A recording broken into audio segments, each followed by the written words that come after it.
नताशा एक ब्यूटिशियन थी और हाल ही में उसने शहर में अपनी खुद की ब्यूटी पार्लर शुरू की थी। ब्यूटी पार्लर अच्छी चल रही थी, नए नए कस्टमर्स रोज आ रहे थे। नताशा का एक फेशियल ट्रीटमेंट महिलाओं को बहुत पसंद आ रहा था।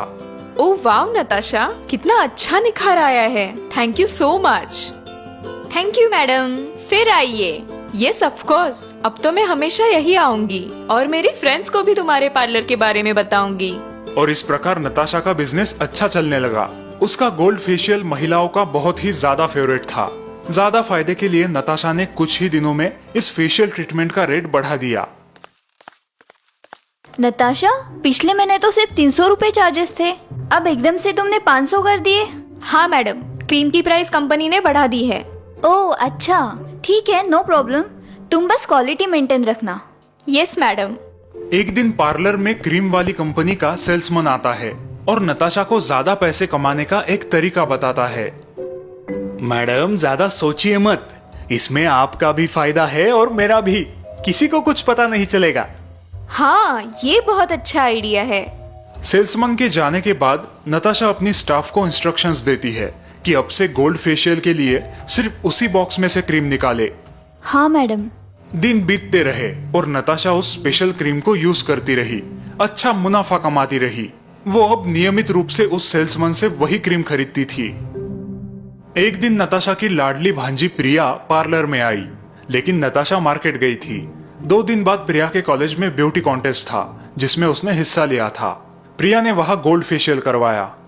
क्रीम लगाने के कुछ मिनट बाद ही प्रिया का चेहरा लाल रैशेस से भर जाता है। उसकी चेहरे की त्वचा में जलन होने लगती है। प्रिया का चेहरा खराब हो जाता है। रो रो के वो बेहाल हो जाती है। वो फोन करके अपनी मम्मी को बुलाती है। कुछ घंटे बाद उसकी मम्मी माधुरी पार्लर में पहुंच जाती है। मम्मी, मम्मी देखो ना मेरे चेहरे का क्या हाल हुआ है। ये क्या हो गया? सब यहाँ की फेशियल की वजह से। अब मैं ब्यूटी कॉन्टेस्ट में कैसे जाऊँ?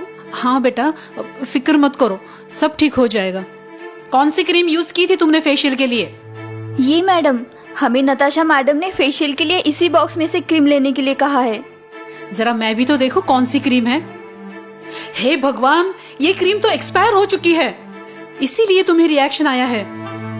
और तभी नताशा पार्लर पहुंचती है। प्रिया का हाल देख के नताशा को बेहद अफसोस होता है। नताशा, तुम्हें एक्सपायर हो गई क्रीम क्यों इस्तेमाल कर रही हो? देखो प्रिया का क्या हाल हुआ है। क्यों किया तुमने ऐसा? मैं बताती हूँ मैडम। लेकिन इससे कुछ होगा तो नहीं ना?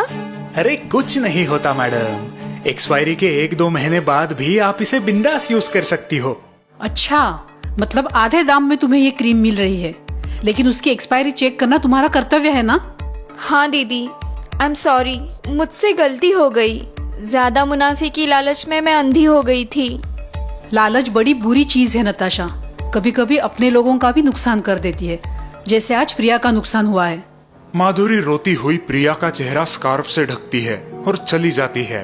नताशा अपसेट है, उसे अपनी गलती का एहसास हुआ है। दीदी की जगह आज कोई दूसरी औरत होती तो शायद मुझे जेल जाना पड़ता।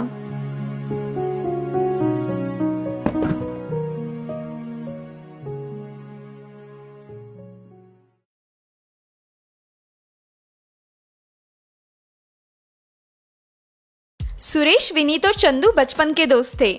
अब तीनों एक ही कॉलेज में अपनी आगे की पढ़ाई पूरी कर रहे थे। तीनों अच्छे संस्कारी परिवार से थे, लेकिन चंदू की एक बुरी आदत की वजह से सुरेश और विनीत चिंतित रहते थे। ये देखो दोस्तों, है ना एकदम भारी। चंदू के हाथों में महंगी वाली घड़ी देख के सुरेश और विनीत चौंक जाते हैं। चंदू, ये कहाँ से उठाई तुमने? कल बस में मेरे बाजू में एक अंकल बैठे थे, उनकी बैग में से चुराई मैंने। चंदू की बात सुन के विनीत गुस्सा होता है। लेकिन चंदू, तुमने कसम खाई थी कि अब तुम चोरी नहीं करोगे, फिर ऐसा क्यों किया तुमने?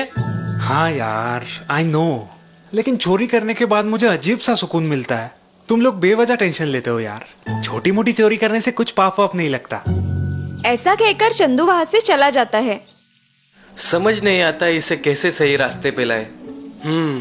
मुझे लगता है हमें विद्याधर सर से बात करनी चाहिए, वो जरूर इसका हल निकालेंगे। जिस कॉलेज में ये 3 दोस्त अपनी पढ़ाई कर रहे थे, वहाँ विद्याधर मिश्रा नाम के एक सीनियर प्रोफेसर भी थे। विद्याधर साइकोलॉजी पढ़ाते थे और स्टूडेंट्स में काफी प्रिय थे। Hello sir. Hello, any difficulty in new chapter? No sir, actually हमें आपकी मदद चाहिए। ओह, क्या मदद चाहिए? सुरेश और विनीत विद्याधर को चंदू की चोरी करने की आदत के बारे में बताते हैं। ये बात है। ठीक है, तुम कल चंदू को मेरे पास लेके आना। Thank you sir. अगले दिन तीनों दोस्त विद्याधर सर से मिलने आते हैं। हाँ चंदू, बोलो, क्या कहना है तुम्हारा इस चोरी करने की आदत के बारे में? सर, दरअसल मैं ये आदत छोड़ना चाहता हूँ, लेकिन कई बार कोशिश करने के बावजूद भी मैं अपने आप को गलत काम करने से नहीं रोक पाता। चंदू की बात सुन के विद्याधर सोच में पड़ते हैं। आई बात समझ में। तुम्हारा दिमाग तुम्हारे मन का साथ नहीं दे रहा। क्या मतलब सर, हम समझे नहीं। समझाता हूँ। देखो, हमारा मन और दिमाग एक दूसरे के साथ जुड़े होते हैं, लेकिन कभी कभी मन जो चीज करना चाहता है या नहीं करना चाहता, दिमाग उसके विपरीत चलता है। ओके, मतलब चंदू का मन उसे चोरी ना करने की सलाह देता है, लेकिन दिमाग ये बात नहीं मानता। बिल्कुल ठीक। लेकिन अब मैं क्या करूँ सर? मैं भी ये आदत छोड़ना चाहता हूँ। अच्छी बात है। अब तुम अपने मन से ये दृढ़ निश्चय कर लो कि तुम दिमाग को तुम्हारे मन पे हावी नहीं होने दोगे। जी सर, मैं पूरी कोशिश करूंगा। ऐसे ही एक हफ्ता निकल जाता है। सुरेश और विनीत फिर से विद्याधर सर को मिलने आते हैं। अरे सुरेश, क्या हुआ? सब खैरियत है? नहीं सर, चंदू की चोरी करने की आदत अभी भी वैसे ही है। अच्छा, चंदू कहाँ है? आ रहा है आपसे मिलने।